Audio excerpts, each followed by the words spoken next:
Hey, what's going on, everybody? This is Mark from Solo Games, and today we're going to talk about foils and quality. So, part of what this is I wanted to show everybody. Like, I know the meme right now with Wizards and their foiling process is that all the foils are curled. It's all prinkled. It's actually a prinkle machine that is making all of our cards, but that's actually not true. I think Wizards is printing their cards with the quality they are. Intentionally, or in some ways just not really caring. And the reason I say that is because I want to show you some examples of what other companies or card games have done for their foiling and how it's drastically different than what Wizards has done. And so you can kind of see the difference here. So let's just kind of get started. So look, here's the thing. Normally, right, a lot of times when we think about foils, we think about these curled, prinkled foils. So if you put, again, two together, like this is the easiest way to show you that curling, how much of a curl you have.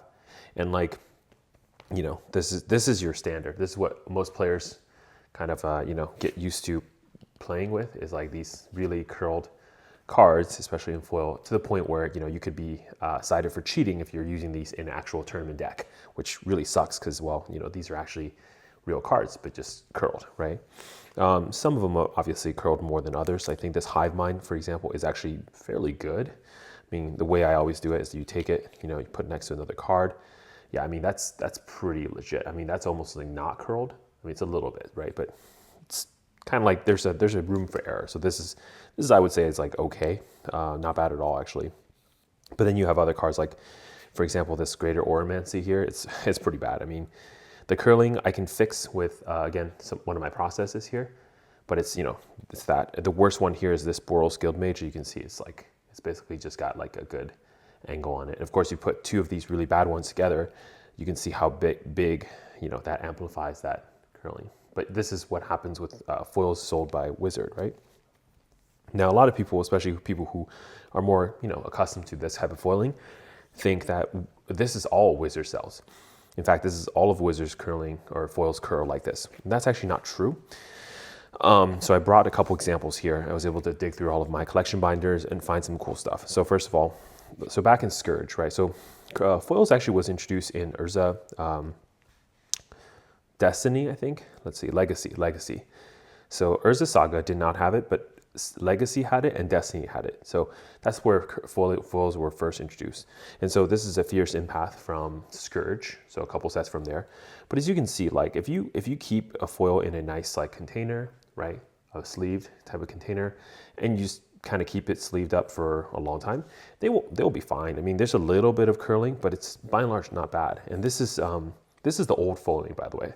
So the old foiling process, where the card here is not actually foil, but it's the border, allows for the card to flex better because it's not the entire surface that's a foil coating. It's just kind of like part of it. And that helps a lot with the not having the card curl. Whereas like later on, for example, here in Shadowmourn, you can see the whole card is foiled. And that's great, right? So it's good that the whole card is foiled because it does give a better looking card. However, that creates this other surface where the material on this surface is not the same as the back. So I guess I'll cover that now, because probably people will have conversations or questions about this. Why does a card curl?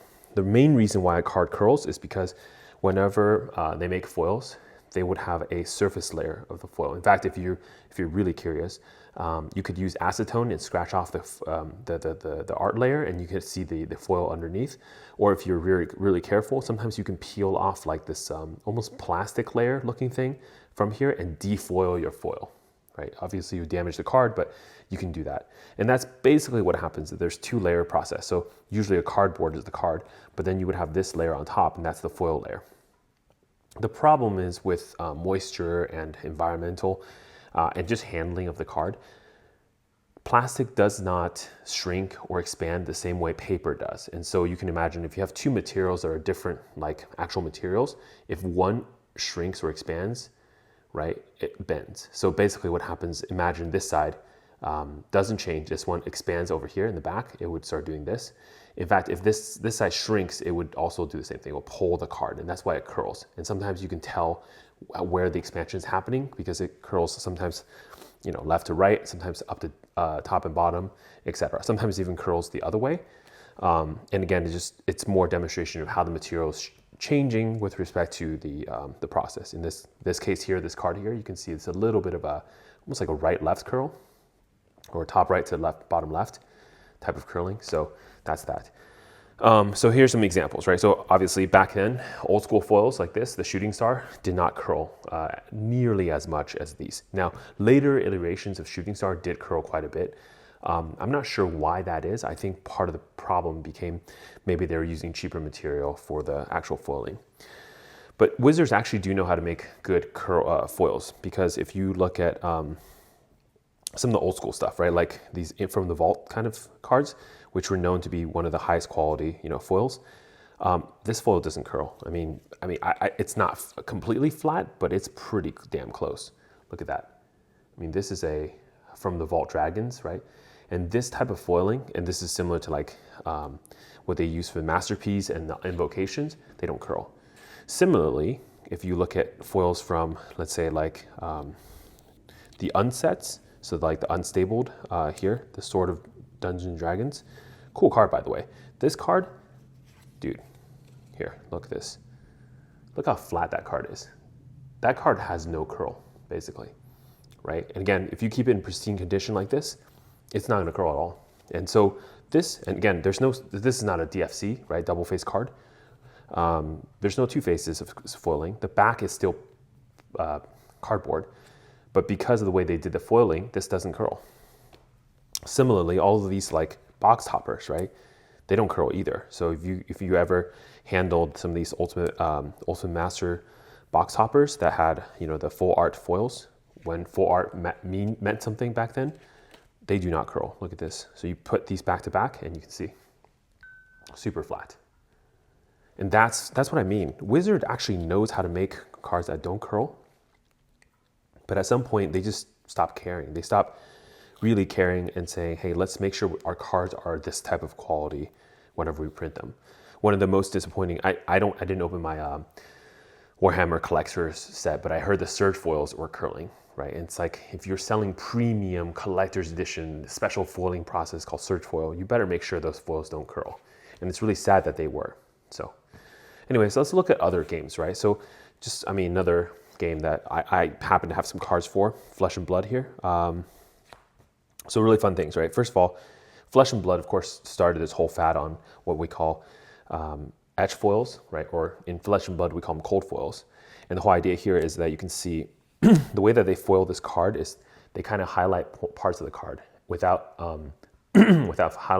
foiling the whole card. This reminds me a little bit of the old shooting star foils in that the border is kind of foiled. But it's, the crazy part is, this doesn't show up the same way it does on camera as it does in person. But you really have to hold one of these cold foils in hand to really understand how cool these cards are, and why some people will pay, such high premiums for a simple common equipment card. That's a cold foil. So look at this one too. Again, on camera, you're not going to be able to see why this card's so cool. But when you hold it in person and you start seeing that kind of like that foiling process, it's amazing. The best part about cold foils is they have that nice foiling, but man, zero curl. Look at that, right? Super flat, straight as an arrow, right? And that's the benefit of something like cold foiling process. Now, Wizards, of course, try to copy this with their etch foils. The problem with etch foils a lot of times is that because they're still foiling the entire card, again, cheaper, right? It's more expensive to detail the card on the parts that matter and really show through. Much cheaper to say, just put a layer of foil on top of something. And that's where Wizards kind of fall short. So yes, the etch foils are not curling because they're highlighting parts of the card, with respect to the Wizards version, but they just look like more dull, grainy, dusty cards. It doesn't look as good as, other card companies who make cards that are very beautiful. Here is a foil. This is a foil Majestic Rare, so a pretty rare card. But as you can see, the card quality of Flesh and Blood is just super superior to Magic in every single possible way. The printing, like one of the things I always notice with Flesh and Blood is the eye appeal is amazing on all their cards. The cutting, the centering is perfect. The edges, no problems. And here's a foil from Flesh and Blood. Yes, it is curling a little bit, but as you can see, not that bad at all, right? And this is, again, you take it out of the sleeve, or you take it out of the pack and you put it into a sleeve, it's like this. A lot of Magic cards, unfortunately, even if you do this, they will still curl. You have to double sleeve them to really protect them. Over here, I have some Flesh and Blood foils from the Alpha set. So this is from Welcome to Wraith First Edition, right? The true Alpha set. And you can notice that because of the set symbol and the common symbol on the bottom. So that right there is how you can tell this is First Edition. But as you can see, this foil is foiling the entire card effectively. But because of the way that they did foiling, in fact, these do curl. They curl top to bottom, but it's not as bad as other people think. So here's just a side view for what you can see. Obviously, looking at this way is not going to tell you the top to bottom curl, but I'll hold one end here, show you. So that's how much it curls. This is from the Alpha set, so the First Edition. You know, some people will argue, hey, you know, this is when Flesh and Blood was still figuring things out. Their print quality was not that high, and that's not true at all. In fact, for Flesh and Blood's first print run, they did a great job in making sure their cards were just really gorgeous looking. So again, there's a foil, but the curling here is minimal. I mean, it does exist. Every card will have it, but it's minimal. And one of the things I like about fab cards, especially when they curl, and so this is a really good example of actually the curling here. As you can see, it's pretty significant when I put two foils together. Again, this is the most, biggest change you'll see. But the curling is up to top to bottom. So this actually makes it a little bit, I think it hides really well in a deck when you shuffle it together, when it curls top to bottom versus side to side. But anyways, but here's the other thing too. I did not put these in perfect fits. They just sat in like a penny sleeve like this for what, 2-3 years now. So these I got in 2019. So yeah, so for 3 years, they just kind of sat in like this in a penny sleeve inside like a BCW box. That's it. Okay, and the last thing I want to show you, and we've never talked about this game, but this is one of the first games I ever backed on Kickstarter, or maybe back then it was just like GoFundMe. I forgot which website I used back then. But there was a game called ShadowEra. If you ever played this game, it's actually an iOS or a mobile game, card game. It was just really interesting. I think the artwork, the theme was very cool. It's like, this super dark, grim type of thing. In a lot of ways, it reminded me of Magic, but the resource management system was just pretty well done in that game where there's no mana screw. Anyways, I think a lot of the elements of that game were actually used in Hearthstone for future. But you basically have a hero. So this is one of the heroes that you would get. Heroes are kind of like the pilot of your deck. Imagine you have a planeswalker that's always active, is kind of how this feels. But there's like the ability that he charges up power every turn, and every 4 turns here, he can use this ability here, right? 26 is the amount of life that this character has. And this is a priest, so he's able to use priest cards, etc. So it's a pretty cool game, actually, if you've never checked it out. I think just as a card game, physical card game, though, it doesn't quite work out because there's too many things to track. This game, unlike Magic, you have to track like creatures' life and attack. They do increase and decrease permanently, which sucks. So for example, if your creature takes 2 damage and had 3 life, it's now at 1 life. And so tracking things like that over a turn or 2 turns or 3 turns is quite a bit of a challenge. So that's part of what killed it. Anyways, physical card game, not great, but the actual iOS one, I enjoy it. I don't really play it much anymore or ever. I haven't played it honestly for like maybe, I want to say 7-8 years, but this is something that was alive even 10 years ago, really. Honestly, maybe one of these days, if I have some time, I'll go check it out again and see what's changed in the game. I probably still have like all the cards unlocked anyways, because I was one of the original backers that had like a ton of these gems in the game. Anyways, if you're interested in checking out ShadowEra, DM me, hit me up. I'll give you some gems you can spend in the game and try out the decks and things like that. Anyways, so as you can see, this card here, there's curling, but this thing, I literally use it as a bookmark. So it just sits out in the open basically most of the time. You probably have seen this card specifically in the back of my video, sometimes on the shelf. But check out the curling of this card, right? Again, it's that top right corner and bottom left corner curling, but it's actually not very curled. And this, again, sitting out in the whole time. If you imagine a Magic card sitting out in open air for years, again, I've had this card for, I want to say like almost 10 years now, right? And this is all the curling that you have on the card like this.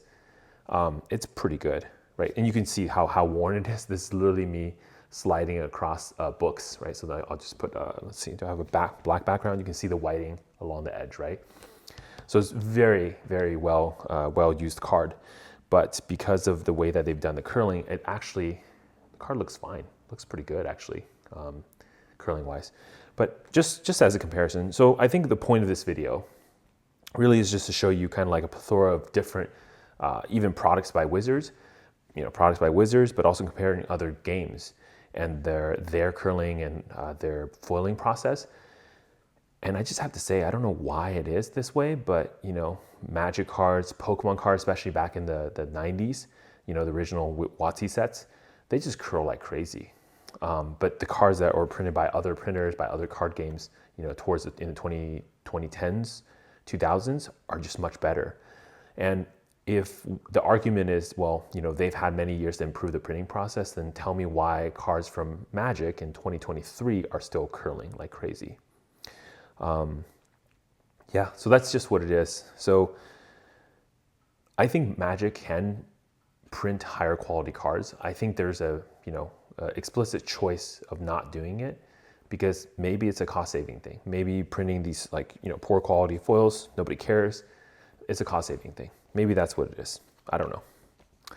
Anyways, this is going to do it for me for today. I just hope this is something that Wizards really thinks about and looks into because I think card quality is really key. When people play with your cards and other people see it, they should have really good eye appeal. And we haven't even talked about all the centering, the cut edge issues recently with Magic sets, but those are things that I think Wizards really needs to take a closer look at. If you're selling a game that's this expensive, that has this type of premium, foiling process, whatever to it, it better be the best looking card you ever sell. And it sucks that it's not. Anyways, that's it for me. Mark Solar Games. I'll see you later. Bye-bye.